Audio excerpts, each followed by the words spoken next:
रविंदर सिंह भाटी की जब पहली बार बीजेपी के अंदर ज्वाइनिंग हुई थी, राजेंद्र राठौड़ के जरिए ज्वाइनिंग हुई, क्या अब रविंदर सिंह भाटी की दोबारा कोई ज्वाइनिंग होने जा रही है? अब देखिए, राजस्थान की बात की जाए तो राजस्थान के अंदर 7 सीटों पर उपचुनाव है, परंतु जिस तरह राजस्थान के अंदर बीजेपी व कांग्रेस का जो समीकरण है वो निर्दलीय प्रत्याशी ने कहीं कहीं बिगाड़ दिया है।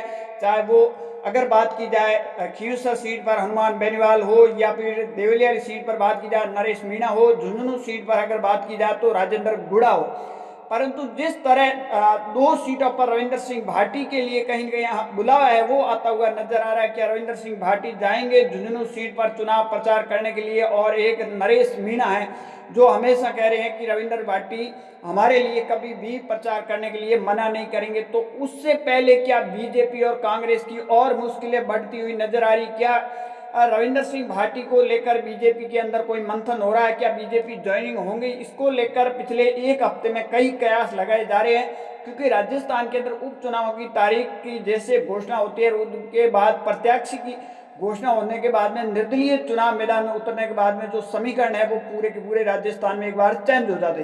परंतु इन सब के बीच में क्या रविंदर सिंह भाटी को लेकर बीजेपी में कोई ज्वाइनिंग कराने जा रही है? क्योंकि देखा जाए तो रविंदर सिंह भाटी ने जब जेएनयू के चुनाव लड़े थे उस टाइम जो खबरें निकलकर उस टाइम भी आई थी, गजेंद्र सिंह शेखावत और संघ दोनों उस टाइम से नाराज थे, और रविंदर सिंह भाटी ने जिस तरह निर्दलीय चुनाव लड़कर एक रिकॉर्ड जेएनयू के अंदर तोड़ा था, और बीजेपी के उम्मीदवार की क्या स्थिति जेएनयू के अंदर हुई थी, उससे कहीं न कहीं जो नाराज है वो बीजेपी और संघ है जोधपुर से नाराज दिखाई दे रही है। और इसी वजह से जो पिछली बार रविंदर सिंह भाटी की जो ज्वाइनिंग हुई थी उस टाइम है कई ऐसे नेता थे जो मौजूदा नहीं थे, परंतु राजेंद्र राठौड़ की चली और राजेंद्र राठौड़ के जरिए ज्वाइनिंग हो गई थी। परंतु क्या अब रविंदर सिंह भाटी की क्या कोई दिया कुमारी के जरिए वापसी होती हुई नजर आ रही है? क्योंकि कुछ तस्वीरें निकलकर सोशल मीडिया पर बाहर आ रही है, उसके बाद में अलग अलग कयास लगाए जा रहे हैं, परंतु इन सब का समीकरण है वो राजस्थान के अंदर बीजेपी हो या फिर कांग्रेस, दोनों पार्टियों के लिए बिगाड़ दिया।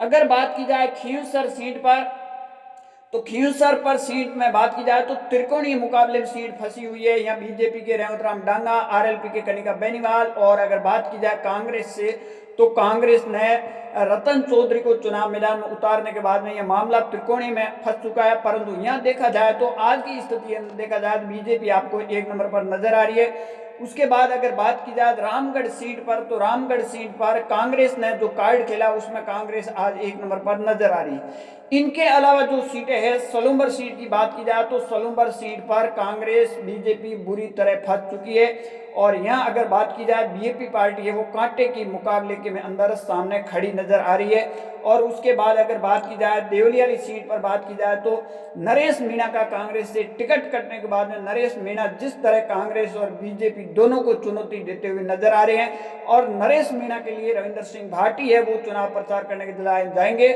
और यहाँ सीट की बात की जाए, यहाँ निर्दलीय नरेश मीणा बाजी मारते हुए नजर आ रहे हैं। उसके बाद झुंझुनू सीट की बात की जाए तो झुंझुनू सीट पर कांग्रेस और दोनों की मुश्किलें कर दी है राजेंद्र गुड़ा ने खड़ी, क्योंकि देखिए यहाँ समीकरण मुस्लिम मतदाताओं पर निर्भर हो गया है, और मुस्लिम मतदाताओं का रुझान कहीं न कहीं राजेंद्र गुड़ा की तरफ होता हुआ नजर आ रहा है। तो यहाँ भी राजेंद्र गुड़ा 1 नंबर पे आपको नजर आ रहा है। 84 सीट पर बीजेपी पार्टी आपको नजर आएगी, यहाँ बीजेपी पार्टी बाजी मारती हुई। उसके बाद 200 सीट पर बात की जाए तो यहाँ बीजेपी।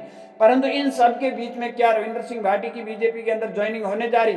अब देखिए, रविंदर सिंह भाटी की अगर बात की जाए तो वो विधायक रहते हुए ज्वाइनिंग नहीं कर सकते हैं, क्योंकि इनके ऊपर तो दल बदलू का कानून भी लग सकता है। तो ये जितना विधायक का टाइम है उस टाइम तक तो ये किसी भी पार्टी को औपचारिकता तरह से घोषणा मतलब ज्वाइनिंग नहीं करेंगे। अंदर खाने क्या होती है वो अलग बात है।